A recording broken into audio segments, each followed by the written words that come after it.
छिप के क्यों आते हैं, हमें बताते क्यों नहीं? जब भगवान आते हैं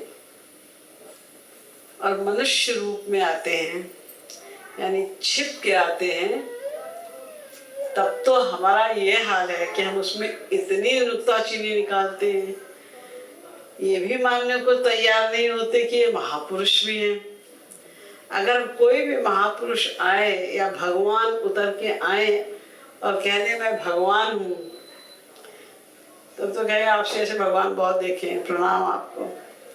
क्योंकि जब भगवान अवतार लेते हैं, वो भगवान के रूप में, संत के रूप में, राजा के रूप में, बहुत तरह से अवतार लेते हैं।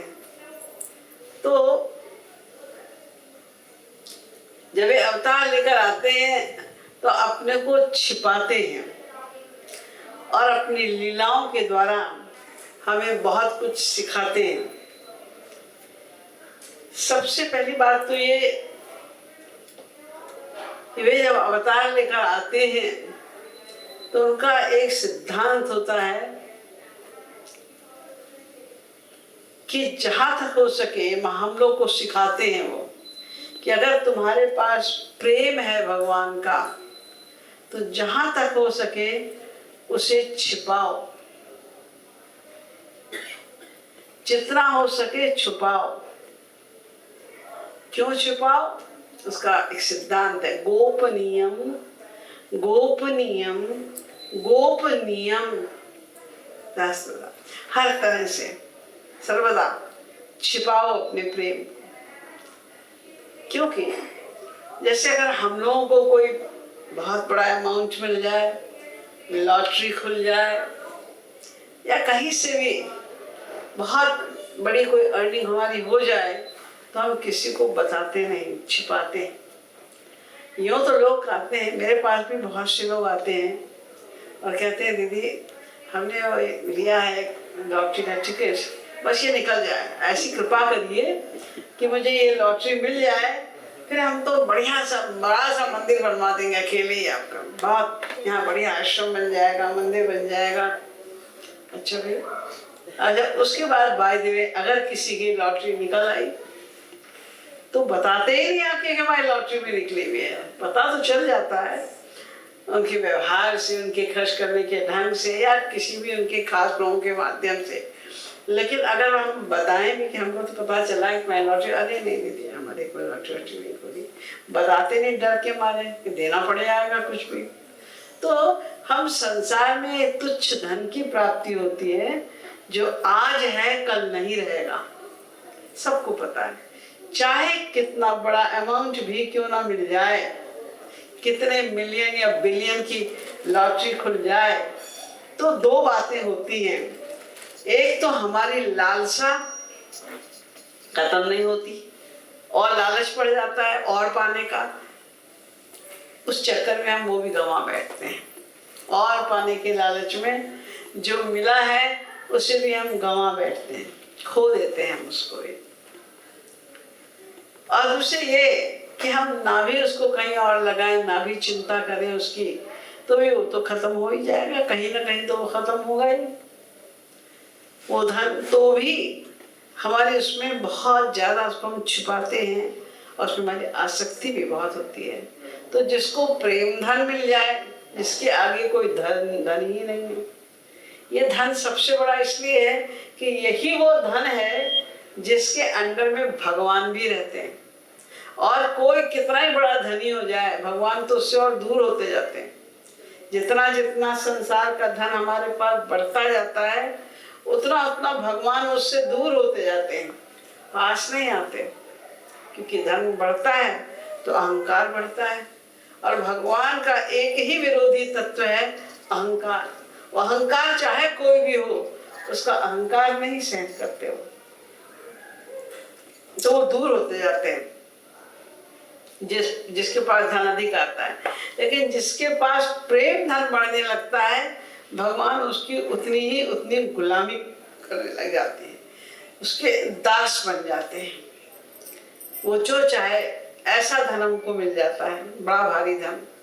जब उतना बड़ा धन मिल गया तो भला कौन बताएगा किसी को। और फिर प्रेम धन एक ऐसा धन है कि गुहितस्य भवेद वृद्धि, जितना उसको छिपाओगे वो उतना बढ़ता है। और कीर्तितस्य भवेद क्षयः, और जितना हम उसको बताएंगे लोगों को तो उतना ही उसमें कमी आती जाती है, खत्म होता जाता है। जितना हम बोलते जाएंगे उतना खत्म होता जाएगा।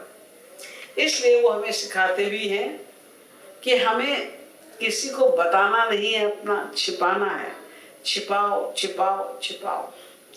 और जब वो नहीं बताते कि हम भगवान हैं, भगवान आते हैं यहाँ पर अनेक रूपों में, और नहीं बताते कि हम भगवान हैं, तो उनके गुणों को देखकर अट्रैक्ट होकर हम उनसे कुछ सीख लेते हैं और हमारा स्वयं का ये विश्वास बढ़ने लग जाता है कि ये भगवान है। अगर वो ये कहना शुरू कर दें कि हम भगवान हैं तो हमारा जो रहा सहा विश्वास है वो भी समाप्त हो जाएगा, क्योंकि हमें तो वो अपनी बुद्धि के अनुसार दिखाई देंगे ना, हमें उनके अंदर कोई भगवती गुण तो दिखाई देंगे ही नहीं।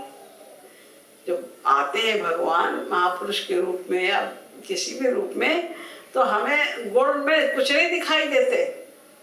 आप लोग सब जानते हैं कि जब सीता स्वयंवर हुआ या जब धनुष यज्ञ हुआ तो श्री कृष्ण वहां पर आए, सबने देखा उनको वहां पर, लेकिन सबने अलग अलग देखा। दूषण प्रभु विराट वय दीसा, जो विरोधी थे, शत्रु थे, उनको लगा रे इतना विराट रूप है इसका। पहलवानों ने उनका हाथ मिलाने के लिए हाथ आगे बढ़ाया, अभी उंगली का ही टच किया था, अरे इसका तो सारा शरीर वज्र का बना हुआ है।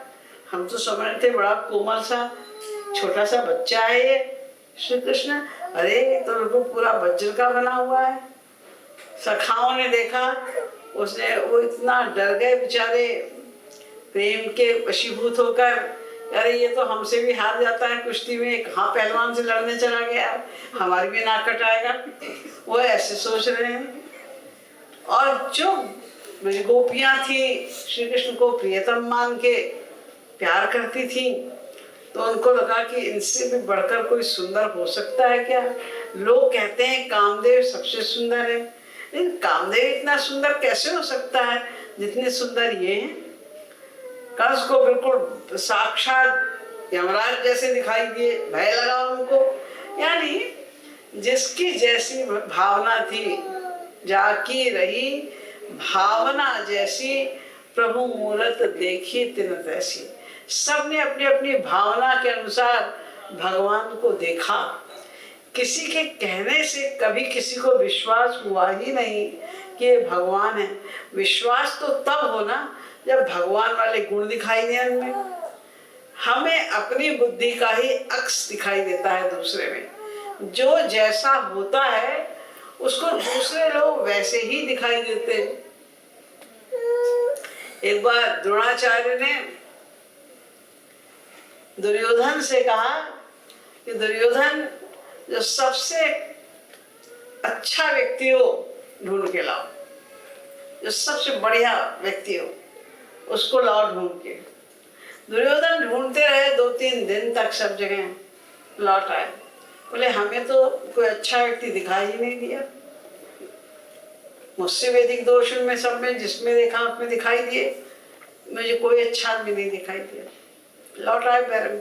फिर उन्होंने युधिष्ठिर से कहा, युधिष्ठिर तुम जाओ और जो सबसे बुरा व्यक्ति है वो ढूंढ के लाओ, सबसे खराब व्यक्ति जो वो ढूंढ के लाओ। वो भी 2-3 दिन तक ढूंढते रहे, वापिस आ गए, बोले मुझे तो कोई बुरा व्यक्ति दिखाई ही नहीं दिया। जिसको भी मैंने सोचा कि शायद ये थोड़ा बुरा है, तो उसमें मुझे उससे ज्यादा दोष मुझे अपने में दिखाई दिया, तो मैं कैसे कह दूं कि वो बुरा है। मुझे कोई बुरा दिखाई नहीं दिया। तब उन्होंने बताया कि देखो, जो अच्छा है उसे सब अच्छा ही अच्छा दिखाई देता है, उसके लिए बुरा ढूंढना मुश्किल है, और जो बुरा है उसे सब बुरा ही बुरा दिखाई देता है, उसके लिए अच्छा ढूंढना मुश्किल है।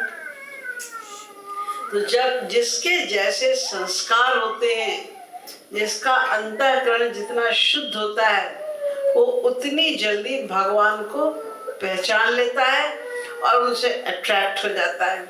जैसे एक चुंबक है, मैग्नेट, उसके चारों ओर आप कुछ लोहे की सुइयां रख दीजिए, जिसमें प्योर लोहा है वो झट खिंच जाएगी चुंबक की ओर, और जिसमें मिलावट है वो धीरे धीरे कम अट्रैक्ट होगी उधर की ओर।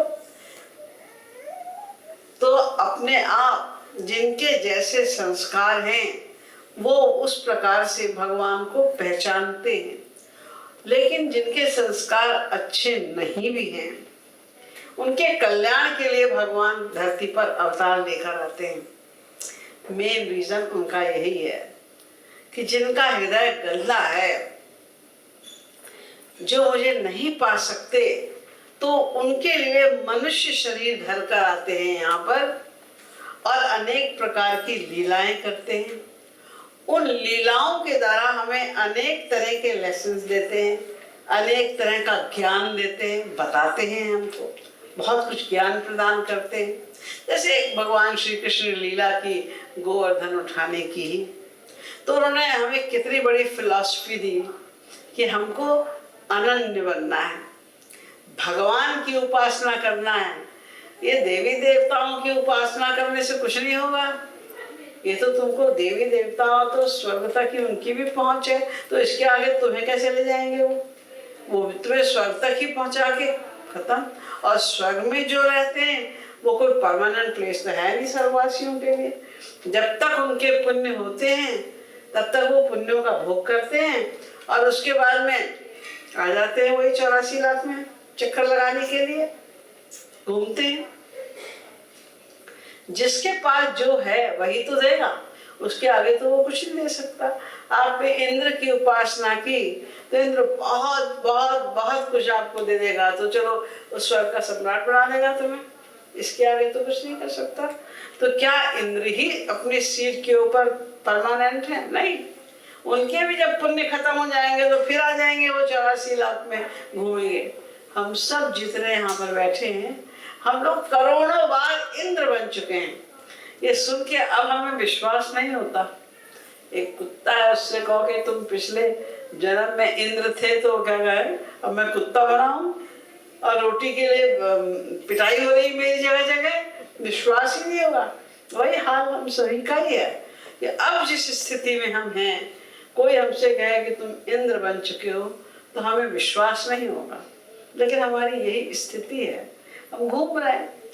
महापुरुष आते हैं, हमें बहुत कुछ बताते हैं, सिखाते हैं, और जैसा युग है उसके अनुसार ही भगवान अवतार लेकर आते हैं। अब कल युग में लोग इंग्लिश जानने वाले हैं, उनकी नॉलेज इतनी नहीं है, वो शास्त्र वेदों को पढ़ते नहीं हैं, क्योंकि वो पढ़ सकते नहीं, संस्कृत में लिखे हुए हैं, उनको कुछ आता नहीं। अब संस्कृत भाषा और वो खत्म ही हुई, डिसअपीयर हो गई, विलुप्त हो गई है, तो लोगों को संस्कृत भाषा का ज्ञान नहीं है। तो अब जो महापुरुष आते हैं तो हमें हिंदी में इंग्लिश में ग्रंथ दे रहे हैं, हिंदी में इंग्लिश में हमें समझा रहे हैं, ऐसी हमारी लैंग्वेज है, और हमारे लेवल पे उतर के हमें समझा रहे हैं। वो सातवें आसमान की बात नहीं करते, सीधे वेदों की फिलॉसफी हमारे सामने नहीं रखते, उसको सरलतम बना के, हमारे स्टैंडर्ड का बना के, बच्चों की भाषा में हमें समझाते, बार बार समझाते। महाराज जी की जो फिलॉसफी है उसका एसेंस यही है कि हमें श्री राधा कृष्ण से प्रेम करना है, और वो प्रेम ऐसा होना चाहिए जिसमें अपने सुख की गंध भी ना हो, अपने सुख की वासना की गंध भी ना हो। इतना निष्काम प्रेम हमें भगवान से करना है। तो वो महाराज जी फिलॉसफी अपने हर कीर्तन में, हर भजन में देते हैं, बार बार रिपीट करते हैं हमारे सामने, हम समझ जाएं। और जो उनकी भी सेवा करते हैं महाराज जी की, उनको भी वो सिखाते हैं निष्काम सेवा करो। तुम्हें किस तरह निष्काम सेवा करनी है। सेवा करना तो हम गुरु के ही माध्यम से सीखेंगे ना। तो जब वो गुरु रूप में अवतार लेते हैं, महापुरुष बन के अवतार लेते हैं, किस लिए? हमें सिखाने के लिए, हमें ज्ञान देने के लिए। तो भगवान जब अवतार लेते हैं तो उनके गुणों से धीरे धीरे अपने आप पता चलने लगता है कि वे कौन हैं। किंतु वे अगर खुद कहें कि हम भगवान हैं तो उन्हें कौन मानेगा? अर्जुन जिसको इतना बड़ा ज्ञान दिया और इतने बड़े मिरेकल्स दिखाए उसी महाभारत के क्षेत्र में,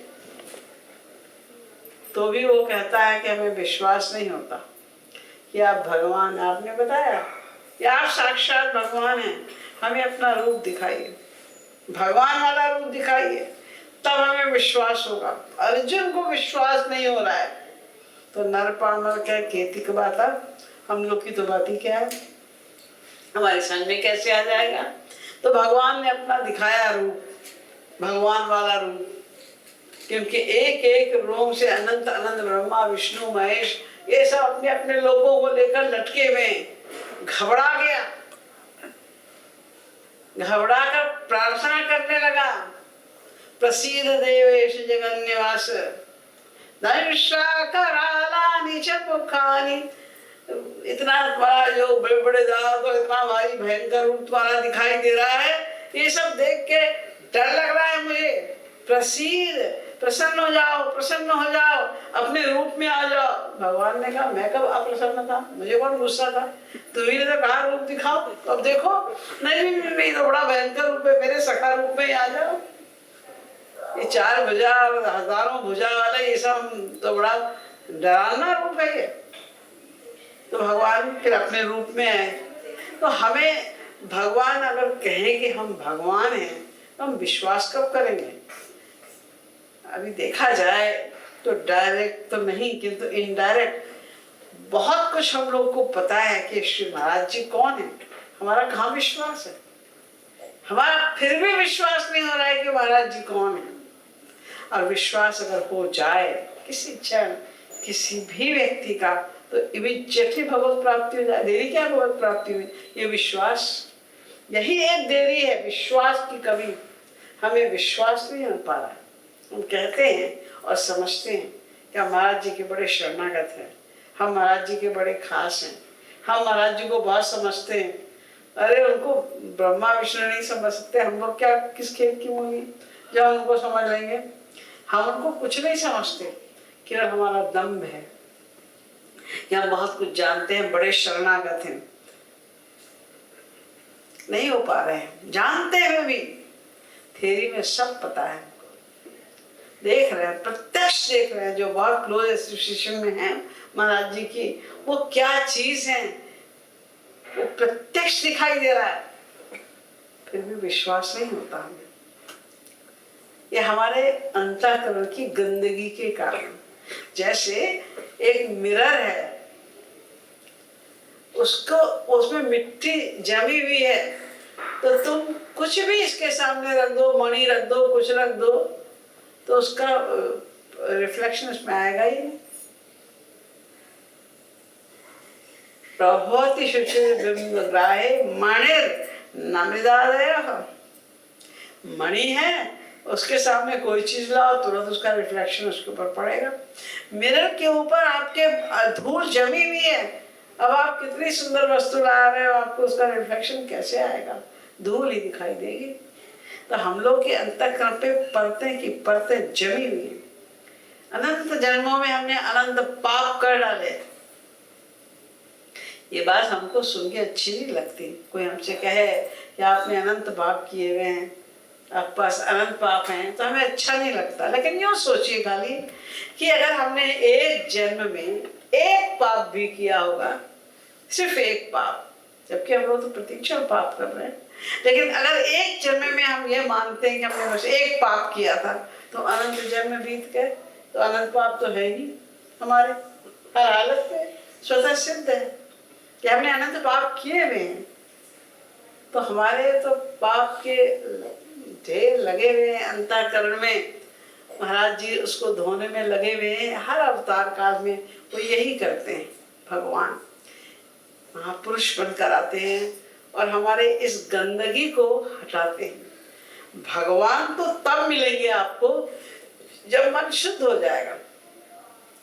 उसके पहले हमारा क्या होगा? अभी तो हमारा मन अशुद्ध है, तो हमारा उद्धार कौन करेगा? फिर महापुरुष करते। निर्मल मन जन सोए मोहि भावा। भगवान कहते हैं निर्मल मन जन, जो लोगों का मन शुद्ध है मुझे वो अच्छे लगते हैं, मैं उनको अपनाता हूँ। तो जो गंदे मन वाले वो कहाँ जाएं? ये महापुरुष लोग कहते हैं हमारे पास आओ। और हमारे गंदे मन को वो शुद्ध करते हैं साधना करवा करवा के साम दाम दंड भेद के द्वारा। कभी प्यार करते हैं, हृदय से लगाते हैं, कभी डांटते हैं, कभी दंड देते हैं, कभी कठोर दंड देते हैं। जो जैसा पात्र है और जिसका जैसा भी आवश्यकता है, अपराध है, उसके अनुसार वो सब तरह से हमें हमारा उद्धार करने में लगे हुए, दिन रात लगे हुए। हमने तो इतिहास में ऐसा उदार अभी तक कोई महापुरुष नहीं देखा पूरी हिस्ट्री में, जो कि जीव कल्याण के लिए इतना चिंतित रहता हो कि रात में 12:30 बजे से उठ जाए। एक बार मैंने फोन किया महाराज जी को, मैंने नीलू जी से पूछा क्या हो रहा है? बोले यार 1:30 बजा हुआ है, महाराज जी नाश्ता कर रहे हैं। हमने कहा 1:30 बजे सुबह का नाश्ता हो रहा है? ये बात तो पेपर में दे देने वाली। फिर खाना क्या बजे खाते हैं? बोलते 5 बजे खा लेते हैं। तो डिनर क्या बजे? 12 बजे डिनर हो जाता। नहीं सभी कुछ क्यों? अगर वो 12:30 बजे ना उठे तो उनके जो अपने रूटीन का कार्य है तो वो देर से खत्म होगा, तो जीव कल्याण के लिए वो बाहर देर से आएंगे। तो हमें तो जल्दी से जल्दी बाहर निकल के हमारा कल्याण करना चाहते हैं। उन्हें चैन ही नहीं पड़ता, नींद नहीं आती उनको, इतनी चिंता हमारे कल्याण की है उनको।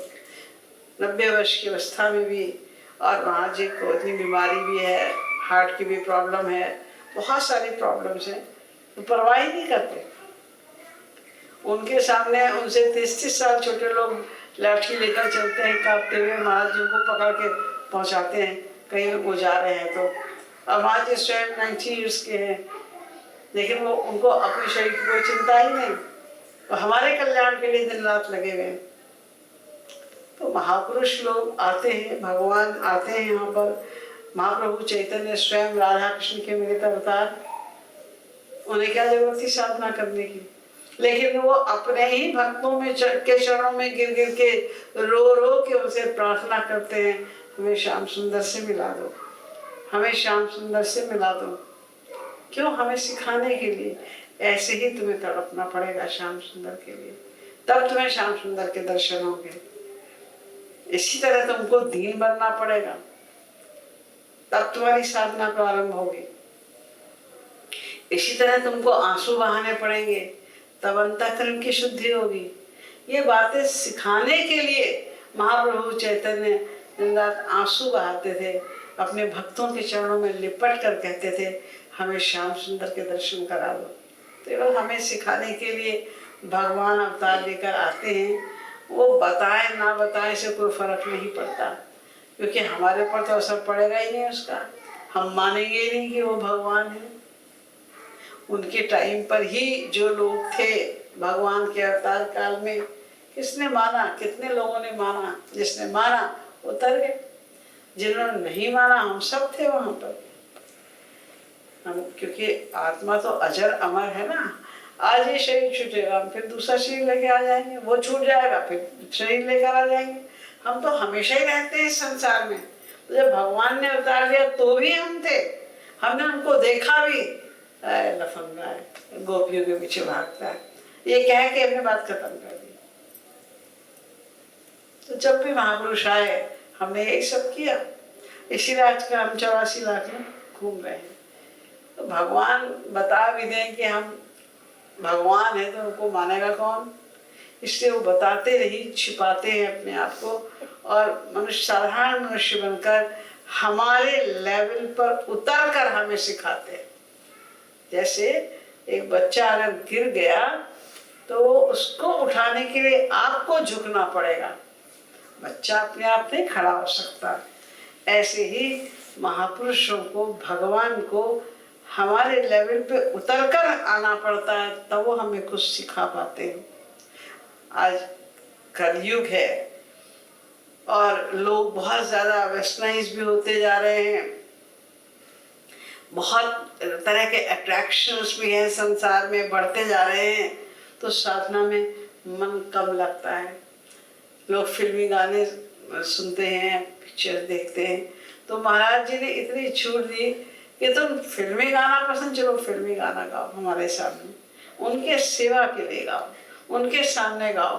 तो लोग गाते हैं, और जब वो महाराज जी के सामने फिल्मी सॉन्ग गाते हैं तो उनकी 100% भावना महाराज जी को केंद्रित करके या राधा कृष्ण को केंद्रित करके होती है। इसीलिए कई बार लोग कोई फिल्मी सॉन्ग भी गाते गाते रो पड़ते हैं, प्रेम में विभोर हो जाते हैं, रोने लग जाते हैं, क्योंकि उनकी भावना फिल्म वाली नहीं होती उस टाइम पर।